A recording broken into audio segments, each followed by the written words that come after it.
We end the week with a tribute to a man you've seen in 8 Steve Hartman stories. His father, George Hartman, we are sad to report, passed away recently. Tonight, here's Steve on the road and from the heart. His was the only story I was literally born to tell. The story of an auto worker dad who raised 3 children in total anonymity. Until one day, his youngest son, that would be me, put a TV control room in his garage and rigged the house with cameras, just to see what the retiree did all day. Which wasn't much. And yet, to my surprise, that story resonated with viewers. Not because he was my dad, but because he was every dad of that generation. He lived to be 92 and never once answered a cell phone successfully. Hello. He had Starbucks one time. I want a tall macchiato. A caramel macchiato. What a ripoff. With an extra shot of cheapskate. You don't have to finish it if you don't want to. Well, I'm not going to throw it away for $3.35. My dad never got over the Great Depression. Good gosh. Even when staring into splendor, he could still spot a way to save money. I see a dime and I see some pennies. I see a couple of quarters. There's a good $1.50 out there, Dad. Well, it wouldn't be that hard to get it. Dad, we're not going to do that. And yet, he never skimped on conversation. That dog real? He'd talk to anyone.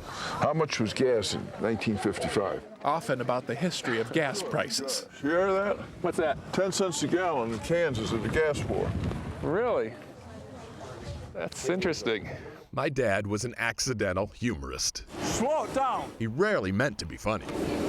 But he was deliberate with his love. Say a prayer. By far, the most selfless man I knew. So try to think of one thing you ever bought for yourself. Well, I can't think of anything offhand. I can't either. His death makes me an orphan. My mom died a few years ago, and I can tell you this is a unique kind of emptiness, when there is no one left on earth to love you quite so unconditionally. The last story I did with my dad was when we had to move him out of his house in Toledo. He had to decide what was worth saving. And in the end, it all came down to faith. Rosary? Yeah. And family. I love you, Dad. Happy Valentine's Day. You want to throw that away? No. A great parent does a lot more than make you wash behind your ears. A great parent is a miracle worker who can mold a helpless blob like this one into a child who feels invincible.